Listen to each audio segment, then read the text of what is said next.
देश की सुरक्षा, सम्मान और कल्याण हमेशा और हर बार सर्वप्रथम है। थोड़ा सा एक बार कॉन्फिडेंस शुरुआत में कम था, वेंटिलेटर पर हो गए, फिर बोल नहीं पा रहे थे, लेकिन हमेशा मेरी तरफ इशारा कर रहे थे कि पढ़ना है। जैसे कोई प्रथा पूछी है जी, तो जैसे क्या है, फिर कब समाप्त हुई, ये दो चीजें हमने लिख दी। क्वेश्चन को सोल्व कर लिखने से पहले उसको एक बार 3 या 4 सेकंड के लिए सोचें पढ़कर कि एग्जामिनर चाहता क्या है।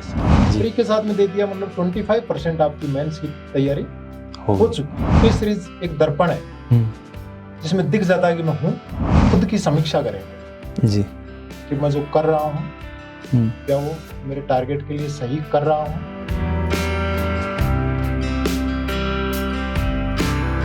गहन सघन मनमोहक वंतरु मुझको आज बुलाते हैं, किंतु किए जो वादे मैंने याद मुझे आ जाते हैं। अभी कहां आराम बदा, अभी कहां आराम बदा, यह मूक निमंत्रण छलना है। अरे अभी तो मीलों मुझको चलना है। नमस्कार, कलाम एकेडमी के YouTube चैनल पर, डिजिटल प्लेटफॉर्म पर आप सभी का बहुत बहुत स्वागत, अभिनंदन, आदाब, आभार, इस्तकबाल, खैर मकदम है। मैं हूं विवेक पारिक।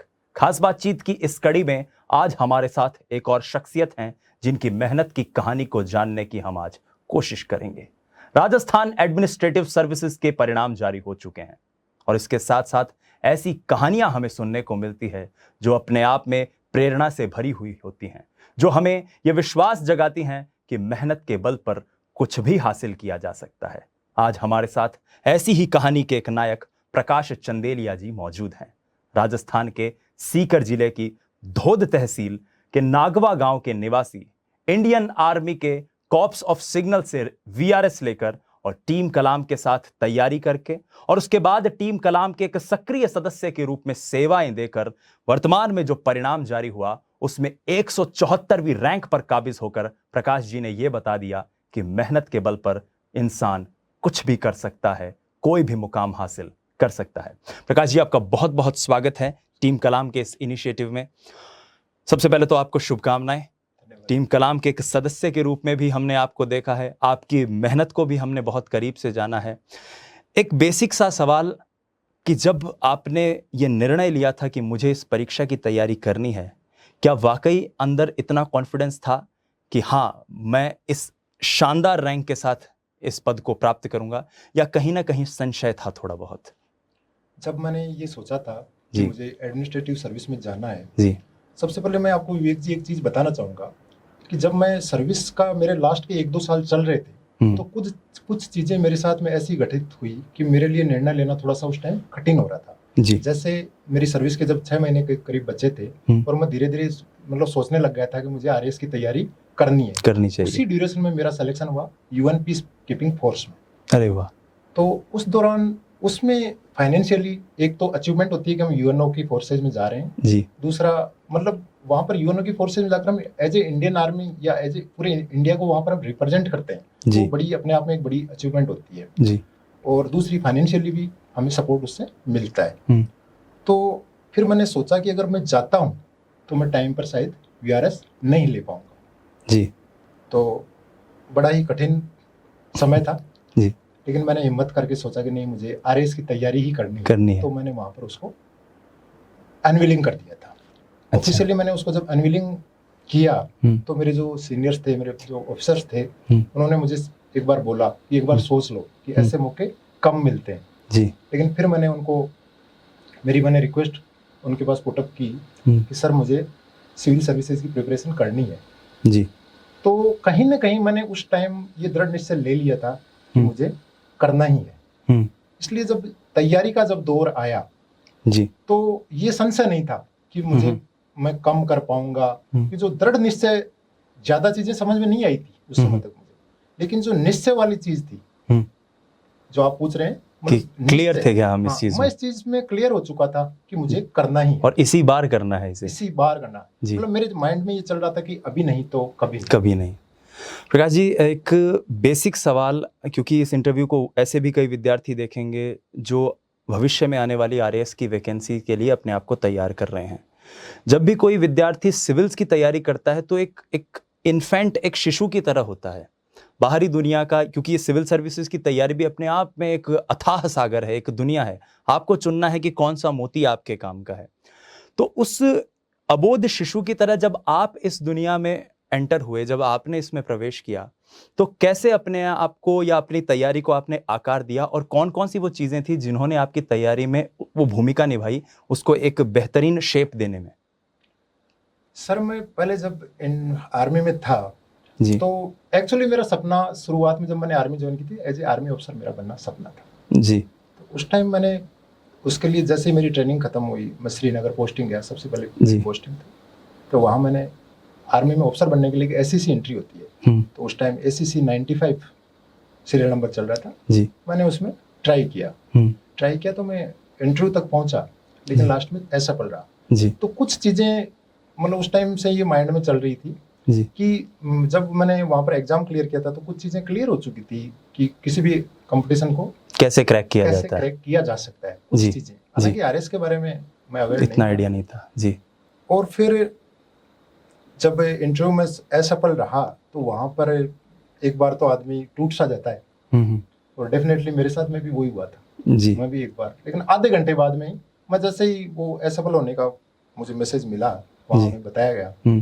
सबके सामने बैठा कर सब बैठे थे जी। उसी में 4-5 सफल थे और हम असफल में थे जी तो मैं आधे घंटे के लिए टूटा फिर मैं बाहर आया और घर वालों को मैंने बताया मैंने मेरे पापा जी को घर वालों को सबको फोन किया जी कि जो उम्मीद मेरे से आपको थी मैं आज उसको पूरा नहीं कर पाया।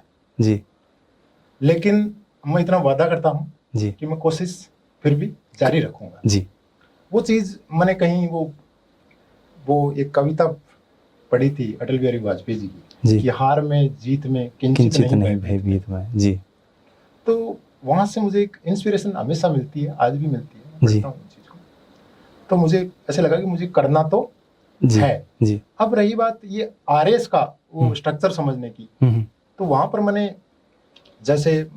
जो तैयारी का जो स्ट्रक्चर था जब मैं यहाँ पर आया मैंने कलाम एकेडमी को ज्वाइन किया जी तो मेरी मुलाकात ऐसे वो व्यक्तियों से हुई तो मैंने फर्स्ट टाइम ये जज किया कि ये पॉजिटिव हैं और इनकी जो बताई हुई गाइडेंस मेरे लिए डेफिनेटली सही होगी। जी तो मैंने एक ही चीज सोची आपने कच्चे घड़े वाली बात बोली जी जी बिल्कुल। तो मैंने सोची कि जो ये बता रहे हैं वो सही बता रहे हैं और मैं मेरे टारगेट को इससे अचीव कर सकता हूँ इसलिए मैंने जो भी मतलब पॉजिटिव व्यक्ति मुझे मिलता था और जो बोलता था उस ड्यूरेशन में काफी आदमी मिले और उनमें से आरपीएस राजेश सिंवर आरपीएस नारायण बाजिया जी मुकेश जी भास्कर बाकी सभी गुरुजन जो थे वो बताते थे तो मैं उस चीज को अपने अंदर ढाल लेता था मतलब अपने अंदर समाहित कर लेता था कि मुझे ये जो बता रहे हैं सही कर रहे हैं मैं पूरा विश्वास मेरा उनमें दर्शाता था और उस चीज को अपने ऊपर लागू कर लिया तो उसी का ये परिणाम रहा कि जो सब कुछ मिलाकर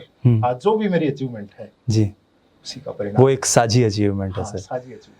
यहाँ मैं एक छोटा सा प्रश्न आपसे करना चाहूँगा प्रकाश जी कि हर विद्यार्थी का उसकी कोचिंग के साथ जो जुड़ाव होता है हर रिश्ता अलग तरह का होता है। आपने ऐसी क्या अलग चीज़ महसूस करी टीम कलाम के इस पूरे प्रोग्राम में या फिर आपकी पूरी तैयारी की प्रक्रिया में जिस पे आपका विश्वास और गहरा होता गया? सर जब मैंने अक्टूबर आई थिंक 13 अक्टूबर 2017 मैंने कलाम एकेडमी ज्वाइन की थी जी मेंस के करीब 2 साल पहले। हाँ जी सर। तो मैं 2 अक्टूबर को मेरा लक था कि मैं 2 अक्टूबर महात्मा गांधी की जयंती पर घर आया था जी जी से वीआरएस लेकर जी तो एक तो वो काफी अच्छा दिन था शायद मेरे लिए जी कि तो मैंने 13 अक्टूबर को आते ही थोड़े से कुछ ऑफिशियल फॉर्मेलिटीज होती हैं वीआरएस लेने के बाद में वो की उसके बाद में मैं कलाम एकेडमी में 13 अक्टूबर को आया प्री की तैयारी कर रहे थे उस time as a pre format में हम पढ़ रहे थे जी लेकिन धीरे धीरे ऐसे आभास हो रहा था कि मेंस का नोटिफिकेशन आएगा जी और कोचिंग में जो भी थे सीनियर्स थे राजेश जी खासतौर से जब भी क्लास में आते थे ये बोलते थे कि नोटिफिकेशन आने वाला है हमें कुछ आगे के बारे में सोचना है। तो करीब दिसंबर 25 2017 उन्होंने पूरी क्लास में एक वो सजेशन के लिए बोला कि हमें एक पेपर दिया गया बोला आप अपने सजेशन इस पर लिखकर दें जी तो एक डेमोक्रेटिक प्रोसीजर अपनाने हाँ, के लिए जी कि किस हिसाब से हम अपनी तैयारी को, जी कितने स्टूडेंट्स आगे मेंस में वो यहाँ पर मेंस की तैयारी के अकॉर्डिंग क्लास लेना चाहते हैं, जी या अपने अपने सजेशन जो भी हैं, जब कौन से टीचर से हम पढ़े जी या क्या स्ट्रेटेजी हो अपनी, तो सभी लिख रहे थे अपने अपने। मेरे माइंड में एक चीज उस टाइम चल रही थी जी कि मैं कुछ भी ना मांगू और सब कुछ पा भी मांग लूं लूं। जी तो फिर मैंने उसमें सजेशन में एक ही लाइन लिखी थी जी कि सफलता का आधार होता है विश्वास, जी सर और आशा है भविष्य में हमारा आपसी विश्वास जी बढ़ेगा। जी सर वो लिखकर मैंने दे दिया था।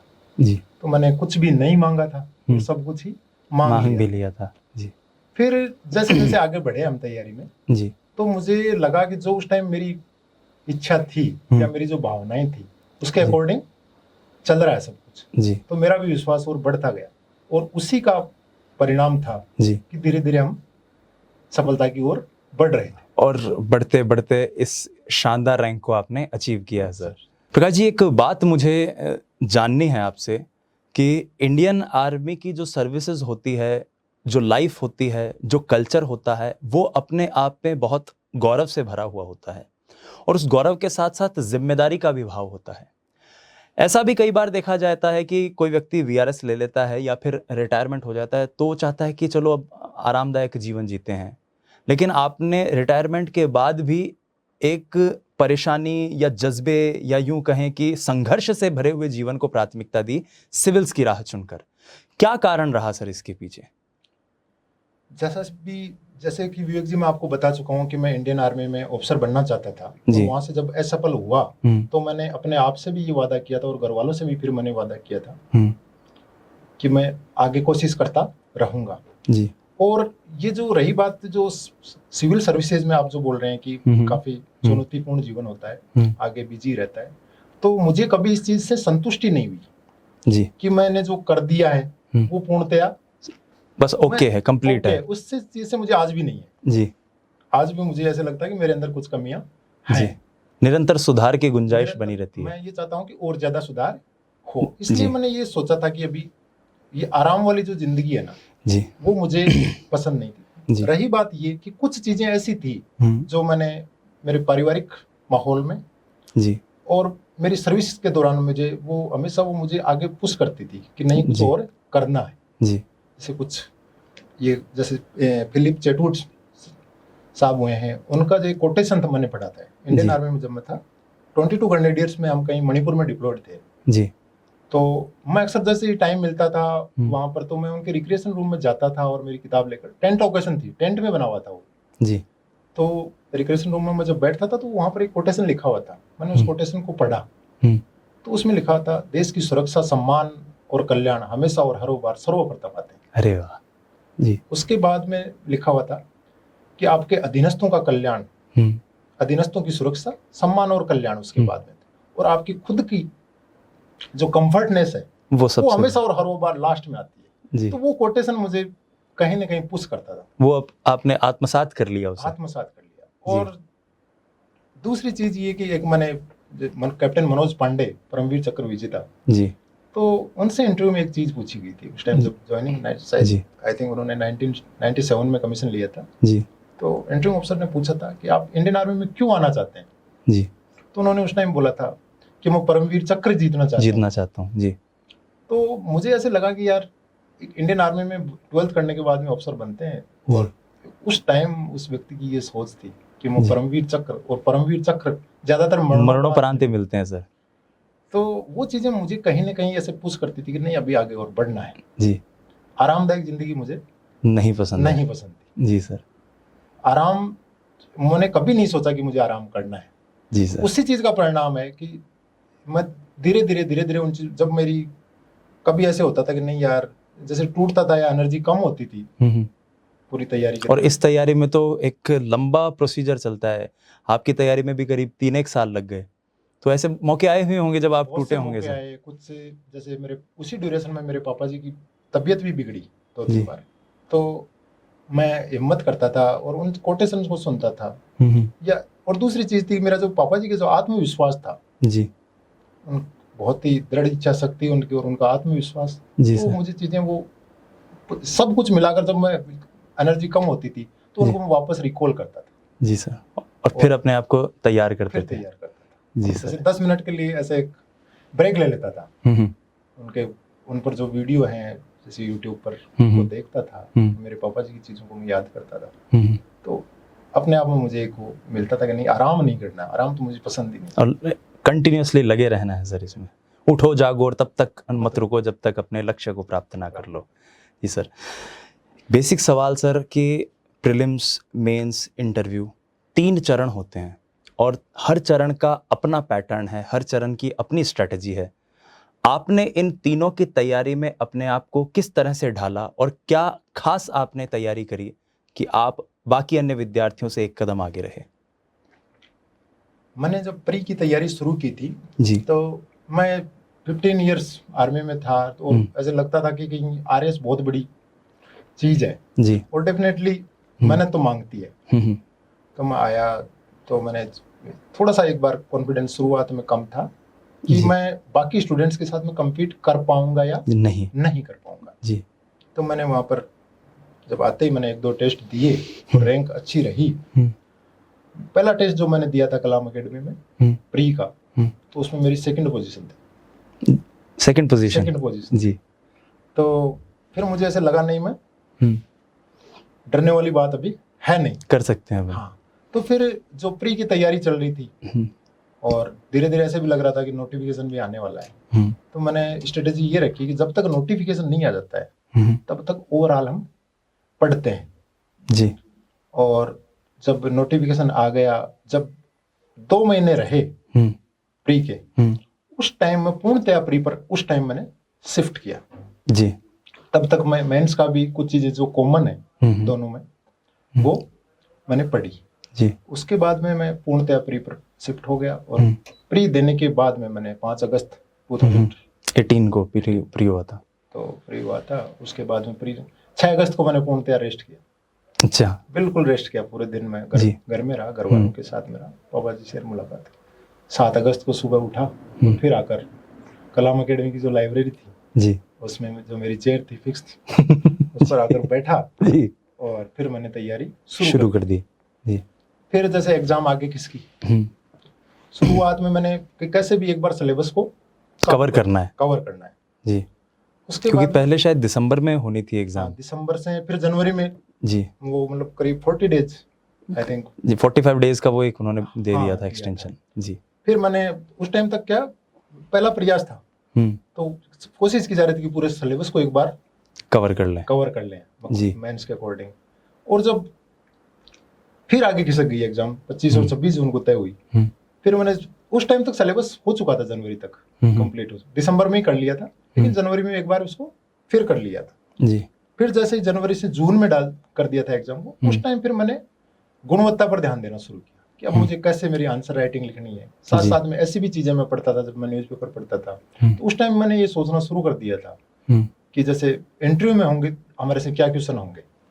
उसी वक्त मैंने ये सोचना, जब मैं न्यूज़पेपर पढ़ता था जी, तो उस जो चीजें ऐसे, जब मैं 2 मिनट के लिए ब्रेक लेता था, ऐसे सोच लेता अगर इंटरव्यू में मेरे से ये क्वेश्चन पूछ लिया जाएगा जी, तो मैं कैसे इसको वहां पर प्रेजेंट करूंगा जी। बिल्कुल। तो ये मेरी एक तैयारी की स्ट्रेटेजी थी कि हर चीज को मैं साथ में लेकर चल रहा था। पुराना अनुभव था नहीं जी, तो हर चीज को ऐसे एक टाइम डिवाइडेशन मैंने बांट लिया था कि इंटरव्यू की भी साथ में चल रही है और ये मेंस की भी साथ में। इंटरव्यू की मतलब मैं आपको बताना चाहता हूं, जैसे न्यूज़पेपर पढ़ा या कोई ऐसा इश्यू ऐसे माइंड में आ जाता था, यार मैं एज ए डिफेंस पर्सन रहा हूँ या ग्रामीण मेरा प्रीवियस रहा है, तो क्या क्वेश्चन करते हैं, तो जैसे ये कोई वीडियो देख लिया तो क्या क्वेश्चन पूछे गए थे, ऐसे ऐसे सोचता रहता था हमेशा जी। तो खाली टाइम में मैं माइंड को रेस्ट नहीं करने देता। फिर भी ग्रेट सर। मैं रात में जैसे सोता था तो जैसे कोई क्वेश्चन को रिकॉल करना है या फिर ऐसे सोना कि यार इंटरव्यू में पूछा जाएगा तो कैसे पूछा जाएगा, तब क्या देंगे जवाब जी, ये चीजें मैं करता था।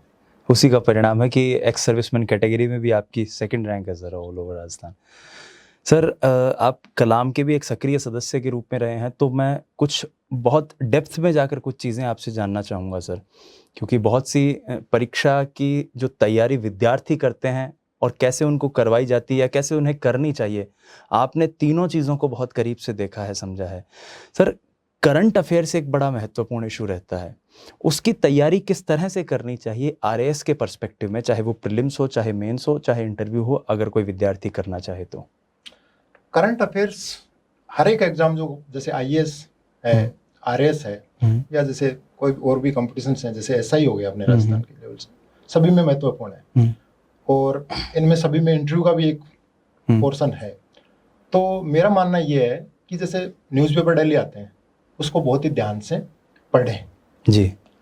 न्यूज़पेपर को ध्यान से पढ़ा, उसमें जो काम की चीजें हैं उनको हमने मार्क कर लिया, उसी टाइम अपने एक नोटबुक रखें, उसमें नोट कर लें। दूसरी चीज ये रही, यहाँ कलाम एकेडमी में आने के बाद यहाँ पर एक मंथली वो बुकलेट टाइप करंट अफेयर्स की जो बुकलेट है, जिस्ट बनाई जाती थी जी, तो मैं न्यूज़पेपर से कर लेता था, फिर वो जो जिस्ट निकल कर आती थी, जब न्यूज़पेपर से कर लिया फिर उसको पढ़ता था तो ऐसा लगता था कि मेरा रिवीजन हो रहा है, और उसमें कई चीजें बहुत सी नई भी मिल जाती थी जी। तो और वो एक बहुत ही मतलब कॉम्पैक्ट हम उसको बोल सकते हैं जी, वो चीज गागर में सागर जैसी चीज हाँ, थी वो थी जी। तो फिर बाकी मुझे नहीं लगता था कि ज्यादा कुछ वो करने की जरूरत है, उससे मैं सेटिस्फाइड था। और जब टेस्ट देते थे तो देखते थे क्वेश्चन लगभग, देखो करंट अफेयर्स बहुत ही ब्रॉड है, कहीं से भी पूछा जा सकता है जी, और हर चीज हमें याद नहीं रह सकती, सही है, क्यों बाकी भी सब्जेक्ट्स को हमें लेकर चलना है, अकेले करंट अफेयर्स के दम पर हम पास नहीं हो सकते। तो मेरे हिसाब से वो जो न्यूज़पेपर कर लिया और वो पढ़ लिया, दोनों को मिला लिया, वो सफिशिएंट था, तो उसमें सारी चीजें समा गई। मैंने जो करंट अफेयर्स के जितने भी क्वेश्चन थे, मेरा एक भी क्वेश्चन गलत नहीं हुआ, सारी चीजों पर आपने बहुत अच्छे से लिखा सर। नहीं, जो प्री में जितने क्वेश्चन थे, अच्छा प्रीलिम्स में, जी, वो सभी मेरे सही थे, सिंगल क्वेश्चन मेरा उसमें गलत नहीं था जी। उसी का परिणाम था कि मतलब ज्यादा मुझे वो किताबें पढ़ने की जरूरत नहीं पड़ी जी, उससे मेरा सब कुछ हो गया। सर एक चीज और मुझे जाननी है, अक्सर विद्यार्थियों का एक सवाल रहता है, आपने बात कही कि अपने अखबार से आप पढ़िए और फिर उसको नोटबुक में लिख लीजिए। मेरा यहाँ पर एक बहुत बेसिक सवाल है और कई विद्यार्थियों का, मैं कहना चाहूँगा शायद 80% विद्यार्थियों का यही सवाल रहता है कि सर हम लिखें कैसे, या फिर वो नोट्स जो बनाते हैं, चाहे वो हम कोई एनसीईआरटी पढ़ रहे हों या फिर कोई रेफरेंस बुक पढ़ रहे हों, तो वो नोट्स बनाएं कैसे, उसके ऊपर थोड़ा सा मार्गदर्शन दीजिए सर। जैसे करंट अफेयर्स है या ऐसा कोई इश्यू है, जैसे ये आईआर में क्वेश्चंस होते हैं करंट से जुड़े हुए होते हैं, तो जैसे उस टाइम वो ब्रेक्जिट का इश्यू जो चल रहा था, जैसे मेंस के अकॉर्डिंग अगर करते हैं तो ब्रेक्जिट इश्यू है, उसका इंडिया पर क्या प्रभाव हो सकता है जी, है ना, तो हमें तो इंडिया से जोड़कर देखना है ज्यादातर चीजों को, तो उस टाइम उसके पक्ष में विपक्ष में तर्क लिख ले जी।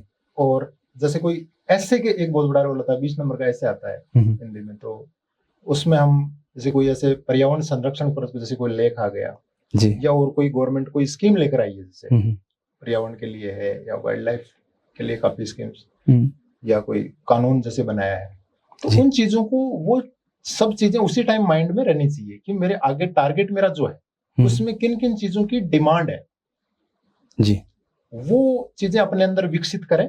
और जब न्यूज़पेपर पढ़ते हैं तो ये सोचें कि आगे मेरे टारगेट के अनुसार जो डिमांड है उनको मैं इससे निकालूं, और उन चीजों को नोटबुक में मेंस के अकॉर्डिंग एक अलग पोर्शन बना लें और प्री के अकॉर्डिंग एक अलग पोर्शन बना लें। प्री में फैक्ट्स होंगे और मेंस में उससे जुड़ी हुई कुछ इश्यूज से ऐसे लिखना है, या कुछ कहीं ऐसे में है, या कहीं आंसर राइटिंग में से हम चीजें इन्वॉल्व कर सकते हैं वहां पर सब, ताकि एग्जामिनर को लगे कि हाँ ओवरऑल जो नॉलेज है जी वो है जी सर।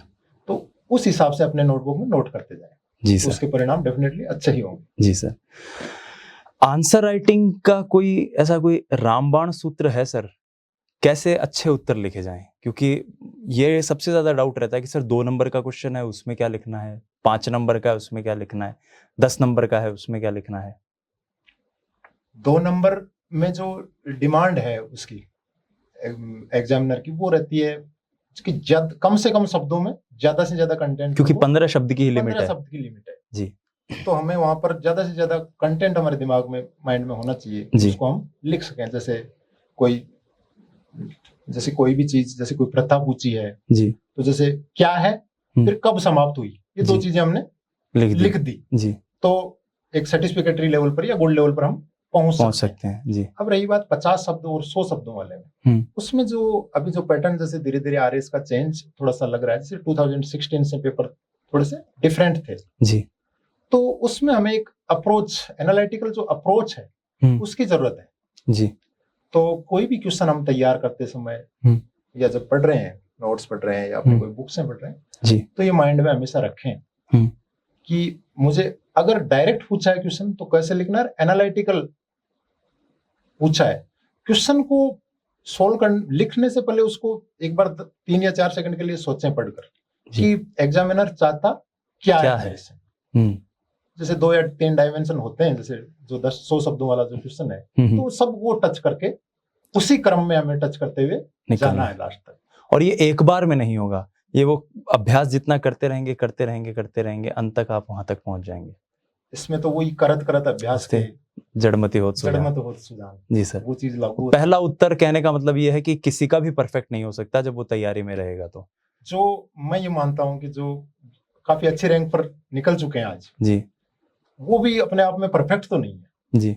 और शुरुआत जब उन्होंने करी होगी तो उनके आंसर राइटिंग भी उतनी ही खराब रही होगी, और धीरे धीरे निरंतर अभ्यास करके, चाहे वो आप हों चाहे अन्य टॉपर्स हों, उन्होंने निरंतर उसे सुधारा होगा, हर उस एक पक्ष के ऊपर उस पर चिंतन करके उसके। सर, पेपर 4 के ऊपर बात कीजिए, क्योंकि पेपर 4 जो है वो सबसे ज्यादा उसका वेटेज रहता है परीक्षा की तैयारी में, चाहे उसमें हिंदी हो चाहे अंग्रेजी हो। आपकी क्या स्ट्रेटेजी रही पेपर 4 की, और वो क्या स्ट्रेटेजी विद्यार्थी की रहनी चाहिए पेपर 4 को लेकर? पेपर 4 में हिंदी और इंग्लिश 120 200 में से 120 हिंदी है, 80 नंबर का इंग्लिश है जी। देखो जो 120 है उसमें से जो ग्रामेटिकल पोर्शन है उसको सीधा सीधा हमें याद करना चाहिए, याद कर लेना, रट लेना है जी।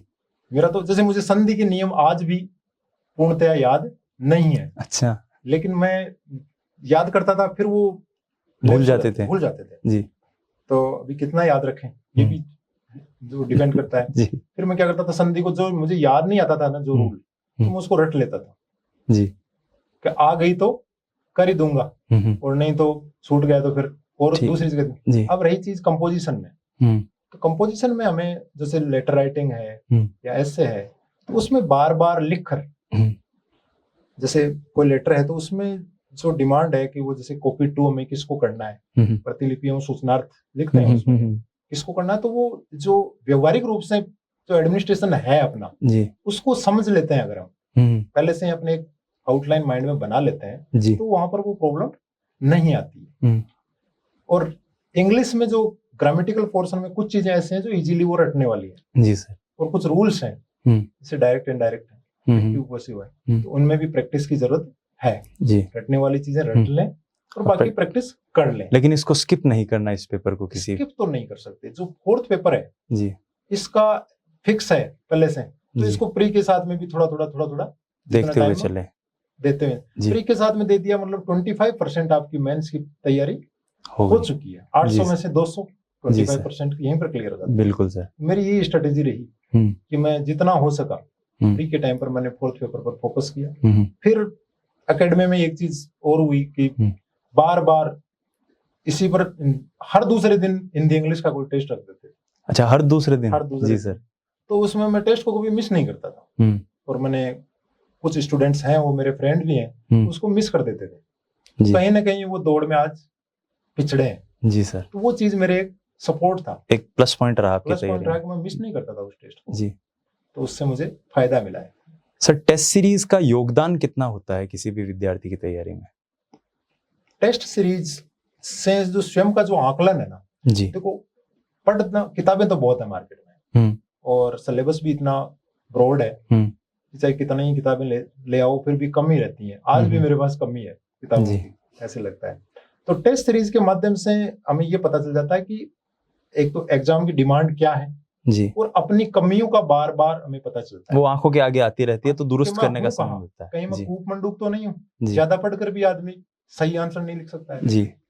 तो टेस्ट सीरीज से ही वो अपने आप का, मतलब टेस्ट सीरीज एक दर्पण है जिसमें दिख जाता है कि मैं हूँ कितना पानी में हूँ, कितना पानी। जी सर। तो टेस्ट सीरीज का बहुत बड़ा रोल है सर। जी सर। इंटरव्यू के दौरान की कुछ बताइए सर कि कैसे आपने इंटरव्यू की तैयारी करी? जब मेंस 26 जून को हो गया था तो वही रहा कि 2-4 दिन तो ब्रेक करते हैं, इधर घूमे हम आराम से, माइंड को थोड़ा फ्रेश किया जी, और उसके बाद में धीरे धीरे न्यूज़पेपर्स पर फोकस करना या जी। जो भी इश्यू चल रहे थे, शुरुआत में लग रहा था कि जल्दी रिजल्ट आ जाएगा जी। और हमें इंटरव्यू जल्दी देना है, जी। लेकिन जो भी कारण रहे हम्म।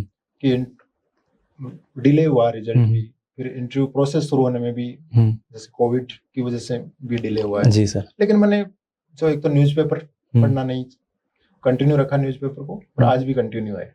जी। और दूसरी चीजें जो करंट इश्यूज थे उस पर जैसे, और उसमें भी साथ में ये भी जोड़ता था कि डिफेंस से रिलेटेड कौन से इश्यू है, मुझे ऐसे लग रहा था कि आपसे पूछे जा तो सकते हैं। डेफिनेटली पूछे जाएंगे, मुझे लग रहा था। और क्या पूछे गए सर? पूछे गए। अच्छा। तो होता भी है, जिस बैकग्राउंड से आप आए हो जी सर। तो उससे पूछना ही पूछना है। जी।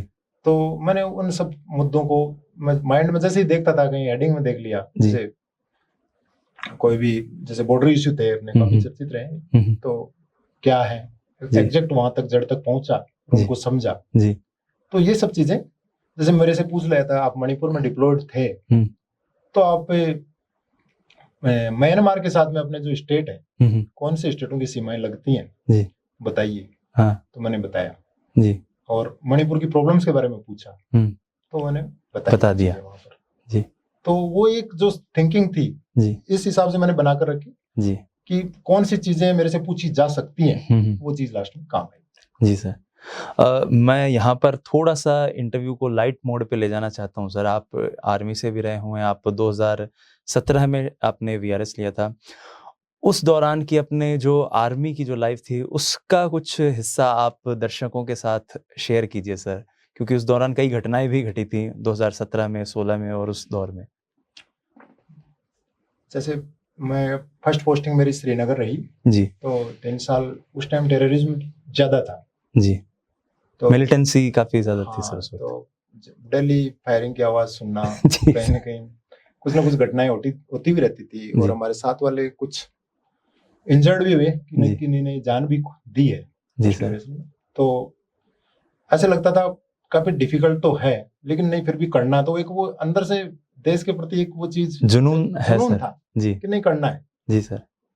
और शेखावाटी के लोगों में वैसे भी काफी ज्यादा बाहर, जैसे मैं राजस्थान से जब बाहर फर्स्ट टाइम गया था जी, और मैंने देखा जो बाहर जो मेरे सीओ थे जी, कर्नल दलबीर राठी, वो एक बात बोलते थे मुझे जी, कि राजस्थान का है तो बोला 7 खून माफ। जी सर, मजाक में बोलते थे, राजस्थान का है तो 7 खून माफ। मतलब इंडियन आर्मी में राजस्थान के व्यक्तियों की जो पहचान है जी सर, तो वो ऐसे है कि बहुत ही ज्यादा मेहनती हैं, और साबित भी किया है हमने। जैसे 1948 में हमने पीवीसी जीता है जी जी बिल्कुल, और उसके बाद में चाइना के साथ में भी जो वार हुआ तो उसमें हमने परमवीर चक्र राजस्थान के जीता है जी। और शेखावाटी की बात, शैतान सिंह, मेजर शैतान सिंह जी, सीकर में भी जी जी बिल्कुल बिल्कुल बिल्कुल बिल्कुल। तो वो जो चीजें थी ना, वो कहीं ना कहीं एक अंदर से वो मोटिवेट करती थी जी। उसके बाद में बाकी पीस जो स्टेशन थे उसमें थोड़ा सा टाइम नॉर्मल निकला, थोड़ा बहुत पढ़ाई का टाइम मिलता था। फिर नेक्स्ट पोस्टिंग मेरी जब मणिपुर नॉर्थ ईस्ट में रहा मैं, तो उस 3.5 साल के टाइम में 3-4 स्टेटों में मेरा, जैसे मणिपुर, नागालैंड, असम, अरुणाचल, और ऐसे मोबिलाइज रहते थे, कहीं टेंट लोकेशन में रहना है। अरे वाह। लेकिन उन चीजों को मैंने उस हिसाब से लिया कि मुझे कमजोर नहीं होना है, और उन्हीं चुनौतियों ने माइंड में कभी ये आने नहीं दिया मैंने कि ये चीजें मुझे कमजोर कर देंगी जी। जैसे टेंट में रहना है तो कोई नहीं, कई बार लाइट नहीं होती थी। अच्छा।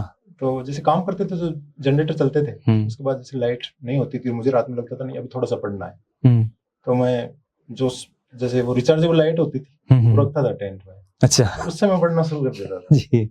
वो जो चीजें थी ना, वो मतलब एक तरह से अडेप्टेबिलिटी जो है ना, जो है कि किसी भी परिस्थिति में मुझे करना है जी सर, तो वो चीजें वहीं से विकसित होना शुरू हो चुकी थी। और शायद उसी चीज ने आपकी मेंस में भी मुझे लगता है मदद की होगी, क्योंकि इस बार मेंस में सेकंड पेपर की अगर मैं बात करूं तो काफी एकदम पेपर का जो तरीका था, पैटर्न था, उसमें काफी गियर शिफ्टिंग हुई थी। तो ऐसी चीजें अक्सर कई बार विद्यार्थियों को डरा भी देती हैं कि अब क्या करें, एकदम नई चीजें आ गई, एकदम नई ऐसी चीजें आ गई, और आपने शायद उस माहौल की पहले से ही तैयारी कर रखी थी और आपने उसको बहुत अच्छे से लिया सर। जो मतलब अगर पैटर्न चेंज हो जाता है, जैसे आप बोल रहे हैं सेकंड पेपर की बात बोल रहे हैं आप, उसमें जैसे साइंस का जो पेपर था, जिसमें टेक्नोलॉजी और साइंस के कुछ टॉपिक्स जो थे जी, उसमें जो क्वेश्चन थे 2-3 क्वेश्चन ऐसे थे बिल्कुल ही वो अलग, हाँ, वो एकदम पूरा लीक से हटकर प्रश्न थे, हो गया था लेकिन उस टाइम ये रखना है कि मुझे नहीं, हार नहीं माननी है जी। भाई वो खराब है तो सभी के लिए ही है, खराब है तो सभी के लिए, या कुछ कर जाएंगे लेकिन मैं हो सकता है बाकी पोर्शन में कर जाऊं जी, ऐसा भी तो हो सकता है। बिल्कुल इसलिए बिल्कुल घबराना नहीं है जी।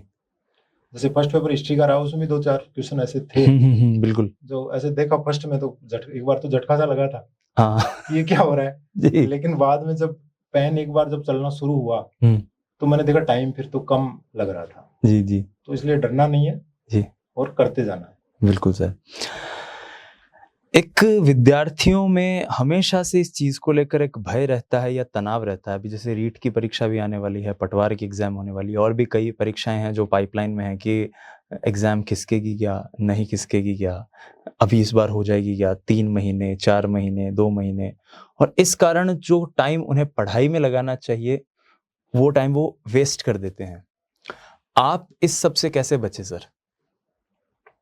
मैंने सबसे पहले तो दृढ़ निश्चय तो कर ही लिया था, और दूसरी चीज ये थी कि जो अनुशासन जो था मेरे अंदर कि नहीं हटना नहीं है मुझे, वही सुबह चाहे एग्जाम आगे हो, कल हो या 6 महीने बाद में हो, मुझे वही सुबह 7 बजे तैयार होकर जी लाइब्रेरी पहुंचना है, लाइब्रेरी पहुंचना है जी, और पढ़ना है। अगर लाइब्रेरी नहीं भी आ पाया किसी कारणवश, 1-2 दिन ही हुए थे पूरे 1.5 साल में जी, कि मैं लाइब्रेरी नहीं आ पाया। अच्छा जी।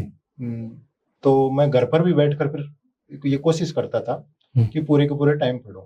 इसमें जैसे आगे खिसक जाती है ना एग्जाम, तो अक्सर स्टूडेंट्स करते क्या है कि जो 5 दिन का, 20 दिन का या 1 महीने का ब्रेक ले लेते हैं, तो पीछे वाला सब वो तारतम्य टूट जाता है, तारतम्य टूट जाती है। एक बार तारतम्यता टूट गई तो फिर उसको बनाना बहुत मुश्किल होता है जी। चाहे आप किसी भी एग्जाम की प्रिपरेशन कर रहे हैं। तो मैंने ये स्ट्रेटेजी रखी, जैसे आज एग्जाम आगे किसकी है तो मैं 2 या 3 घंटे का ब्रेक लिया था, या ज्यादा से ज्यादा आधे दिन का मैंने ब्रेक लिया था। बस अगले दिन सुबह से मैं वापस उसी रूटीन से मैं पढ़ाई में लग गया। इसी चीज को मैंने ऐसे मेंटेन किया। जी सर, एक चीज मैं यहाँ आपसे जानना चाहूंगा सर, हर व्यक्ति का अपना संघर्ष होता है। कोई आर्थिक संघर्ष से जूझता है, कोई पारिवारिक संघर्ष से, कोई भावनात्मक संघर्ष से।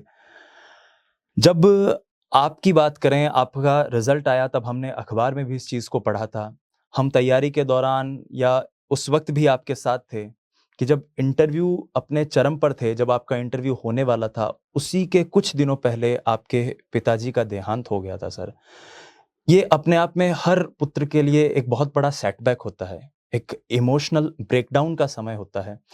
आप उस भावनात्मक ब्रेकडाउन से आपने अपने आप को कैसे उबारा सर, और किस तरह से कुछ ही दिनों बाद जब आपका रिजल्ट होने वाला था, हमने, क्योंकि हम आपको जानते हैं कि आप आईसीयू में भी बैठे अपनी वो किताबें साथ में, नोट साथ में लेके बैठते थे और पढ़ाई करते थे सर, कैसे आपने इस चीज से अपने आप को उबारा और कैसे आपने अपने उस जीवटता को बनाए रखा सर?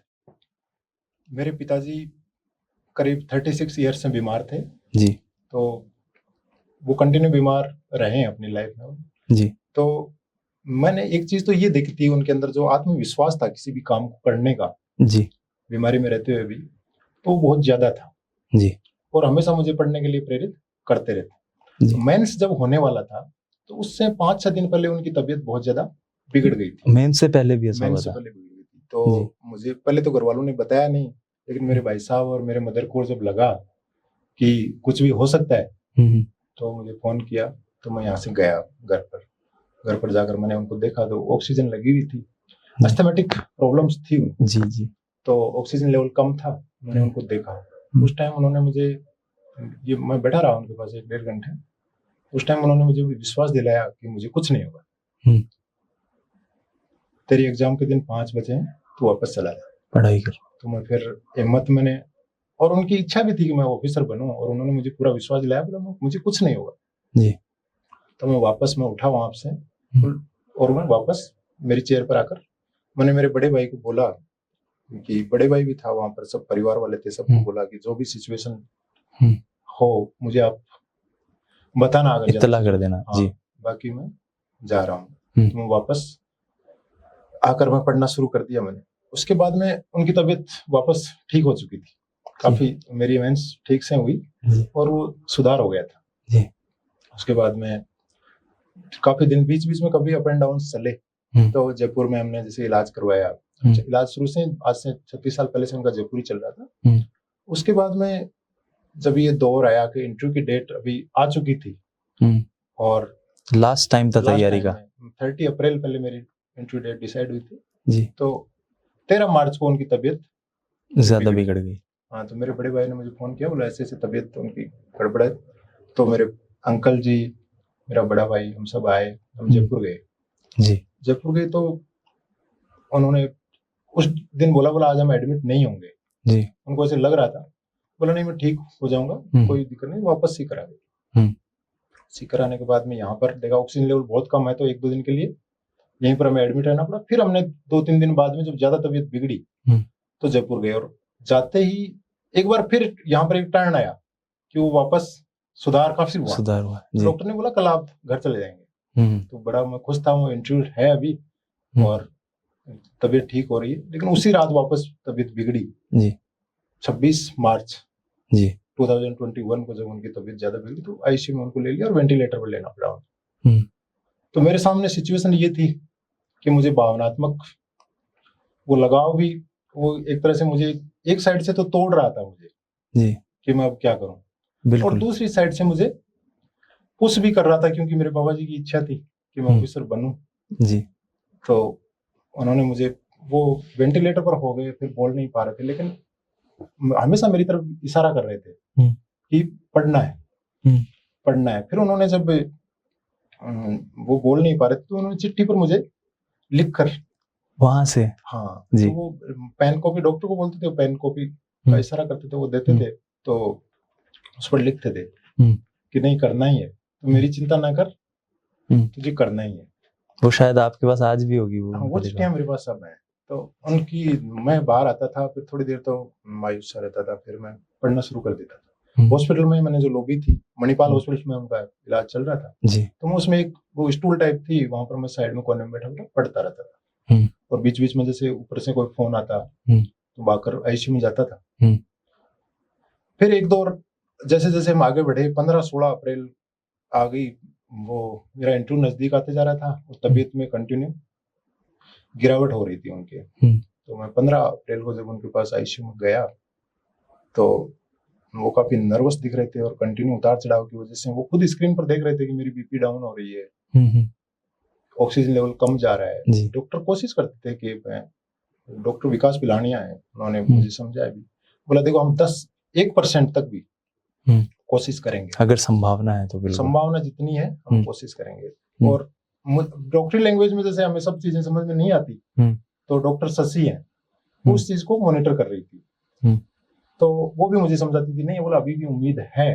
तो वो जो चीजें थी तो मुझे फिर वो पुश कर देती थी, नहीं पढ़ अभी जी, हाँ हम मतलब पार पा जाएंगे, इससे निकल जाएंगे। उसके बाद में 15 तारीख को जब मैं आईसीयू में उनसे मिलने गया था, तो वो काफी नर्वस जब मुझे दिखे, तो मैंने उनसे, मुझे भी लग गया था कि शायद अब जी नहीं हो पाएगा। तो मैंने एक चीज का हमेशा उनको झूठ, पूरी जिंदगी भर मैंने उनसे झूठ बोला था। तो मैंने सोचा कि आज फिर हो सकता है आगे मुझे मौका ना मिले, ये माफी मांग लेता हूँ। तो मैंने उनसे बोला कि मैंने एक चीज का हमेशा आपसे झूठ बोला है। तो उन्होंने मेरी तरफ इशारा किया, बोल नहीं पा रहे थे, बोला क्या? तो मैंने बोला कि मैं आपको हमेशा बोलता था कि जब से तबीयत बिगड़ती थी, मैं उनको बोलता था कि थोड़ा सा हिम्मत बनाकर रखो, हिम्मत अपने अंदर वो बनाकर रखो, बीमारी से तो हम पार पा लेंगे। तो फिर मैंने उनको बताया कि जो हिम्मत मेरे अंदर है वो मैंने एक्चुअली ली थी आपसे। आपके अंदर तो बहुत ज्यादा हिम्मत थी, 36 साल तक बीमार रहे, मेरे अंदर कोई हिम्मत नहीं थी। मैंने जो एनर्जी जो ली है वो आपसे ही ली है जी। और तो वो थोड़ा सा मुस्कुराए, लेकिन तबीयत इतनी ज्यादा डाउन थी कि मैं मुड़ नहीं सका था। तो मैंने फिर उनके वो बेड से मैंने पीछे चलना शुरू कर दिया था। आईसीयू के भी कुछ प्रोटोकॉल्स होते हैं, वो ज्यादा देर रुक नहीं सकता था अंदर। तो मैं जब पीछे चला तो मेरी तरफ ऐसे कंटिन्यू देखते जा रहे थे। लास्ट में उन्होंने मेरी तरफ ऐसे हाथ उठाकर थोड़ा सा इशारा किया, और मुझे लग भी गया था कि शायद ये लास्ट इशारा है। लेकिन उनका जो वो आत्मविश्वास वाली बात मैंने उनको बोली कि आपके अंदर बहुत विश्वास है, वो जब मुस्कुराए थे, फिर मुझे उस चीज ने पुश कर दिया कि नहीं अब तो उनका सपना मुझे करना ही है। फिर मैं बाहर आया और किताब लेकर बैठा, बिल्कुल, और फिर वो तैयारी शुरू की। तो धीरे धीरे सब हो गया। एक चीज और थी इस ड्यूरेशन में, जो अप डाउन है जो चले, पूरा परिवार, मेरे रिश्तेदार और जितने मेरे जान पहचान के थे, मैंने पीछे मुड़कर देखा तो सब मेरे पीछे खड़े थे। तो उससे भी मुझे एक बल मिला कि नहीं, हो जाएगा। बिल्कुल बिल्कुल, जो होना है वो होना है, उसको हम टाल नहीं सकते, वही हुआ। बिल्कुल सर, आपकी ये कहानी सुनकर मैं भी कुछ क्षण के लिए अवाक हो गया हूँ सर, और शायद हमारे दर्शक भी जो इस वक्त इस वीडियो को देख रहे होंगे ऐसा ही महसूस कर रहे होंगे कि जन्म मृत्यु, सही गलत, अच्छा बुरा, ये सब ईश्वर के हाथ में है, लेकिन फिर भी बहुत से लोग होते हैं जो भावनाओं में बह जाते हैं, और कुछ एक ऐसे होते हैं जो उन भावनाओं पर काबू रखकर उस विश्वास को, उस लक्ष्य को अपने अंदर जीवित रखते हैं, उसे बनाए रखते हैं। आप वाकई सर मिसाल देने योग्य हैं कि ऐसी विषमता में भी आपने अपनी तैयारी को जारी रखा और आपने अपने पिताजी का जो सपना था उस सपने को पूरा किया। हालांकि आपकी तैयारी में ये प्रश्न पूछना अब एक औपचारिकता भर रह गया है, क्योंकि सबसे ज़्यादा श्रेय मुझे लगता है उन्हीं का रहा, उन्हीं का आशीर्वाद रहा होगा। फिर भी आपको क्या लगता है, और आपके परिवार का भी निसंदेह है, ऐसा श्रेय है, ऐसी भूमिका है जिसे नकारा नहीं जा सकता, और हम शायद जिसकी सिर्फ कल्पना कर सकते हैं, हम कभी उसको शब्दों में नहीं ढाल पाएंगे कि आपके परिवार ने, आपने खुद ने, आपके पिताजी ने क्या सैक्रिफाइसेस किए हैं आपको इस जगह तक पहुंचाने के लिए।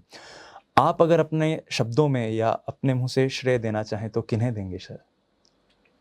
किसी भी व्यक्ति की जो सफलता होती है उसमें परिवार जी, और जो रिलेटिव जी, और जो उसका बाकी फ्रेंड सर्कल में माने तो पॉजिटिव जो फ्रेंड्स होते हैं जी, उनको काफी होता है। जी मेरे सर, साथ में जो ये उतार चढ़ाव रहे, मेरा जी, जो परिवार था और मेरे रिश्तेदार और मेरे फ्रेंड सर्कल सभी मेरे पीछे खड़े थे। जी, तो वहीं से मुझे जब 19 अप्रैल को मेरे पापा जी की डेथ हो गई थी, जी, तो मैंने देखा कि सभी जो मेरे नजदीकी थे, 19 अप्रैल को इंटरव्यू पोस्टपोन नहीं हुए थे उसकी वजह से। तो सबको लग रहा था कि 30 अप्रैल को इसका इंटरव्यू है और 30 अप्रैल को ही मेरे पापा जी के 12 दिन जी, होंगे। बिल्कुल। तो कुछ अपने सामाजिक परंपराएं भी हमें निभानी होती हैं। तो सब मुझे बोल रहे थे कि अभी तुम, तेरी इंटरव्यू की तरफ भी तुझे ध्यान देना चाहिए। तो मैंने भी ये सोचा कि एक तरफ तो भावनाएं हैं और दूसरी साइड में मुझे मेरा लक्ष्य और मेरे परिवार की पूरे की, मेरे पिताजी की जो इच्छा थी उसको भी मुझे अचीव करना है। तो मैंने फिर ये दृढ़ निश्चय किया उसी ड्यूरेशन में कि नहीं, मुझे फिर अभी लग जाना है। लेकिन संयोगवश उस ड्यूरेशन में वो कोविड की वजह से इंटरव्यू पोस्टपोन हुए। तो वो मेरे लिए एक अच्छा पॉजिटिव रहा उस टाइम कि उस ड्यूरेशन में मुझे ज्यादा मानसिक प्रेशर नहीं झेलना पड़ा। और रही बात जन्म की, तो ठीक 12वें दिन जब मेरे पापा जी के थे उसी दिन मेरी बेटी हुई। अरे वाह सर! तो वो एक पूरे परिवार में फिर एक दूसरी वो एनर्जी आई कि चलो एक परिवार में कम से कम वो सबने बोला लक्ष्मी आ गई है। जी बिल्कुल। तो वो मेरे लिए एक शुभ सूचना, एक शुभ संकेत की तरह। सबने ऐसे बोला वो आपके पिताजी गए नहीं है, वो वापस आ गए, सबके बिटिया के रूप में आपके साथ ही हैं। जी।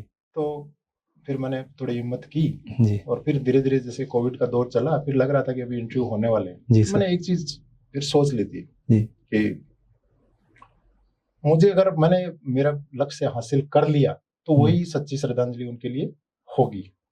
फिर मैंने पूरी इंटरव्यू के लिए मैंने पूरे जोर शोर से मैं लगा जी। और मैंने तैयारी की सर। जी सर। और जब इंटरव्यू देने जा रहा था तो मुझे लग रहा था कि वो पापा जी तो मेरे नहीं है अभी इस दुनिया में, मेरे अंकल जी, मेरे परिवार वाले साथ में थे उस दिन।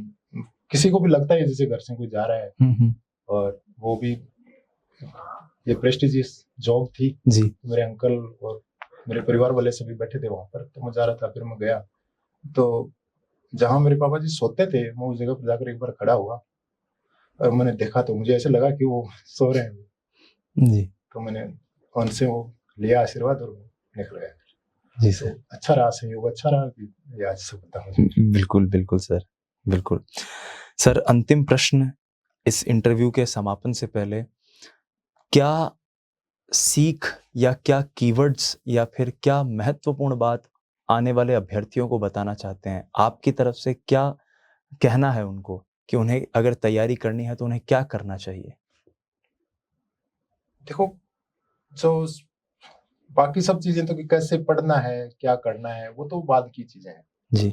सबसे पहले दृढ़ निश्चय करें जी। कि मुझे करना है। हम्म। फिर अंदर से उस लक्ष्य के प्रति ईमानदार रहें। खुद की समीक्षा करें जी।